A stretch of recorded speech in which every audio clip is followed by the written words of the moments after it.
अस्सलाम students, my name is इकरा सज्जाद और आज के लेक्चर में हमने एक्सरसाइज 1.4 को स्टार्ट करना है। तो जो हमारे पास क्वेश्चन नंबर 1 है उसमें क्या स्टेटमेंट गिवन है, which of the following product of matrices are conformable for multiplication. यानी हमने इसमें ये बताना है कि जो हमारे पास यहाँ पे मैट्रिक्स गिवन है क्या हम इनको आपस में मल्टीप्लाई करा सकते हैं या नहीं कर सकते। तो अब हमने इसमें हमारे पास ये होता है कि हमने देखना होता है कि जो हमारे पास दो मैट्रिक्स गिवन है इसमें से जो फर्स्ट मैट्रिक्स है उसमें हमने देखना है कि नंबर ऑफ कॉलम्स और सेकंड में जो सेकंड में हमारे पास मैट्रिक्स है उसमें नंबर ऑफ रोज वो इक्वल होंगी, तब हम कहेंगे कि हमारे पास जो ये मैट्रिक्स है उसको हम यानी कंफर्मेबल फॉर मल्टीप्लिकेशन है, यानी उसको हम क्या कर सकते हैं, आपस में मल्टीप्लाई कर सकते हैं। क्या चेक करना है हमने, फर्स्ट मैट्रिक्स में नंबर ऑफ कॉलम्स और सेकंड मैट्रिक्स में नंबर ऑफ रोज अगर इक्वल होंगी तब हमारे पास ये कंफर्मेबल फॉर मल्टीप्लिकेशन होगी। तो चेक आउट करते हैं। अब हमारे पास ये फर्स्ट मैट्रिक्स होगा, ये सेकंड होगा, इसी तरह ये फर्स्ट होगा, ये सेकंड होगा। अब हमने फर्स्ट में चेक करना है कि फर्स्ट में नंबर ऑफ कॉलम्स, तो फर्स्ट में number of columns 1 column and second column, तो इसमें 2 कॉलम्स हैं और इसमें कितनी रोज हैं, 1 2, तो इसमें 2 रोज हैं। तो इसमें हमने चेक करना है कि फर्स्ट में नंबर ऑफ कॉलम्स और सेकंड वाले मैट्रिक्स में नंबर ऑफ रोज अगर इक्वल होंगी तो क्या होंगी, कंफर्मेबल फॉर मल्टीप्लिकेशन। तो इसमें फर्स्ट में number of 2 columns and second में नंबर ऑफ 2 रोज, तो हमारे पास इक्वल हो गई। तो इसको हम क्या कह देंगे, हमारे पास confirmable for multiplication.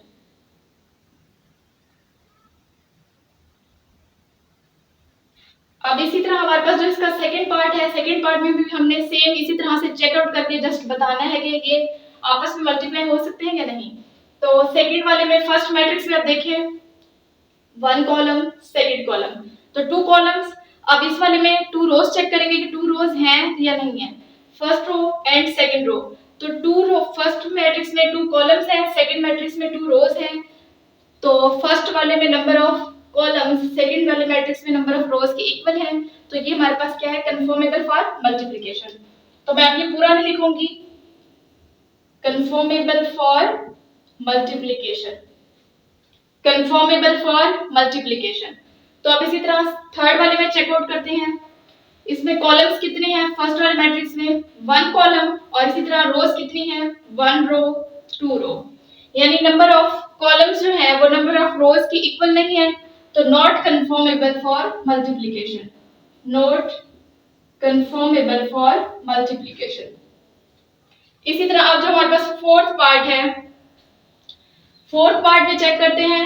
First matrix में चेक करें कितनी कॉलम्स है, हमारे पास कितने कॉलम्स हैं, 1 एंड 2, तो 2 कॉलम्स हैं। अब इसमें सेकंड मैट्रिक्स जो साथ में गिवन है उसमें नंबर ऑफ रोज चेक करेंगे, फर्स्ट रो सेकंड रो, तो 2 कॉलम्स फर्स्ट मैट्रिक्स में, सेकंड मैट्रिक्स में 2 रोज, तो ये हमारे पास क्या होगी, confirmable for multiplication.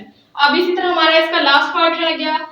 Last part में भी हमने नंबर ऑफ कॉलम्स चेक करने हैं पहले वाले मैट्रिक्स में, first column second column third column, तो 3 कॉलम्स आ गए हमारे पास।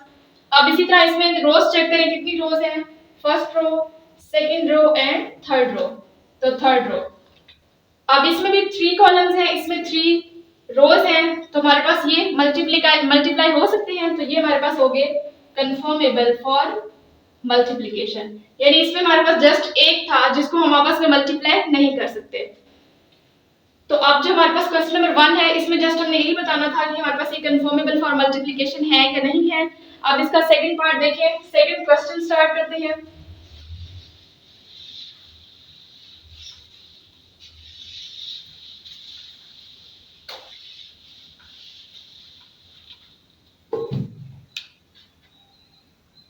इसका जो हमारे पास क्वेश्चन नंबर 2 है वो क्या है, if a is equal to A, हमारे पास कोई मैट्रिक्स गिवन है, वो मैट्रिक्स क्या गिवन है, 3 0 -1 एंड 2, और इसी तरह हमारे पास कोई एक मैट्रिक्स बी गिवन है, वो मैट्रिक्स बी हमारे पास क्या है, 6 एंड 5, और हमें फाइंड आउट करने के लिए कहा गया है कि फाइंड करें ए बी यानी मल्टीप्लिकेशन, यानी ये जो दोनों मैट्रिक्स हैं आपने ए बी यानी पहले ए रखना है और फिर बाद में बी रखना है, और इसी तरह इसका सेकंड पार्ट गिवन है कि आपने बी ए भी फाइंड आउट करना है इफ पॉसिबल।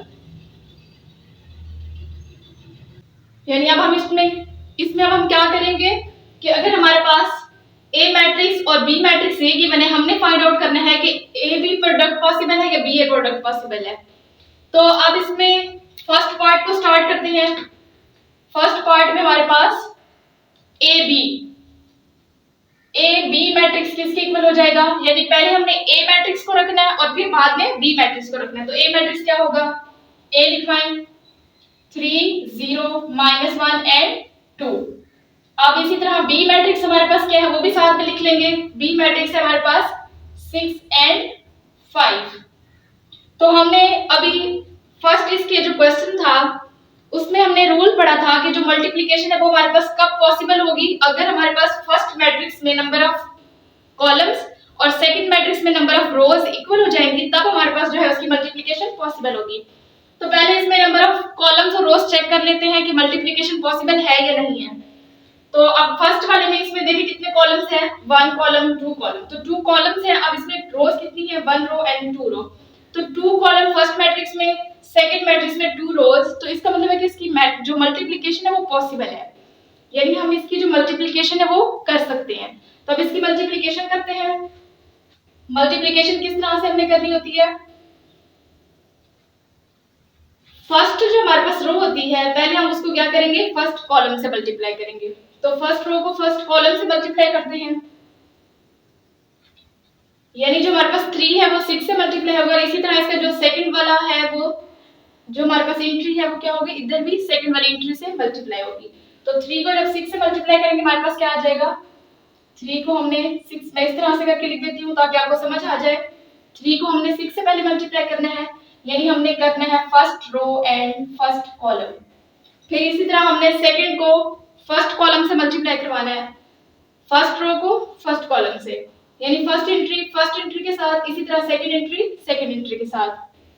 तो फर्स्ट एंट्री को मैंने फर्स्ट एंट्री से मल्टीप्लाई करवा के प्लस सेकंड एंट्री क्या है 0 × 5, तो इसको क्लोज कर दें। उसके बाद हमारे पास यहाँ पे क्या है, सेकंड रो है। अब सेकंड रो को हमने फर्स्ट कॉलम से मल्टीप्लाई करवाना है। अब सेकंड रो को मल्टीप्लाई करवाएं, -1 6 से मल्टीप्लाई हो जाएगा, -1 × 6 प्लस अब 2 जो हमारे पास वो किससे मल्टीप्लाई हो जाएगा, 5 से। 2 को मल्टीप्लाई करवा देना है 5 से, तो ये हमारे पास सिंपलीफाई होकर किसके इक्वल आ जाएगा, 18 + 0 और -6 + 10, तो 18 और 4 जो है हमारा आंसर आ गया। अब इसी तरह हमने क्या फाइंड आउट करना था, सेकंड पार्ट इसका क्या है, BA। अब BA का क्या मतलब है, हमने पहले मैट्रिक्स B को रखना है और उसके बाद A मैट्रिक्स को रखना है, और उसके बाद हमने बताना है कि क्या इसकी मल्टीप्लिकेशन पॉसिबल है या नहीं है। और अगर इसकी मल्टीप्लिकेशन पॉसिबल है तो हमने इसका BA प्रोडक्ट इस तरह से फाइंड करना है जैसे हमने AB प्रोडक्ट फाइंड किया। तो पहले BA प्रोडक्ट को लिख लेते हैं। B के हमारे पास 6 5 और A हमारे पास क्या है 3 0 -1 एंड 2। तो हम इसमें क्या चेक करेंगे, फर्स्ट मैट्रिक्स में number of columns, second matrix में नंबर ऑफ रोज। तो फर्स्ट मैट्रिक्स में हमारे पास कितने कॉलम्स हैं, 1 कॉलम, इसमें रोज कितनी है 2, तो सेम नहीं है, तो इसका मतलब है कि इसकी जो हमारे पास मल्टीप्लिकेशन है वो पॉसिबल नहीं है। तो अब हमने क्या लिख देना है, यहाँ पे लिख देंगे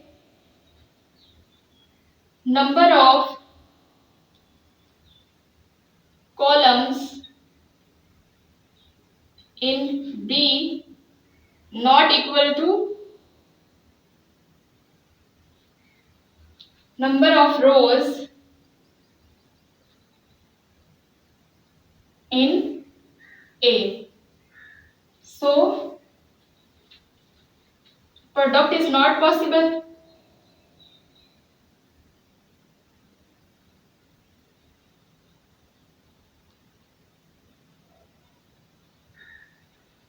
तो इसका जो हमारे पास क्वेश्चन नंबर 2 था वो इतना ही है। उसमें हमने ए बी प्रोडक्ट फाइंड करना था, बी ए पॉसिबल नहीं था, ए बी पॉसिबल था, तो हमने उसको कर लिया।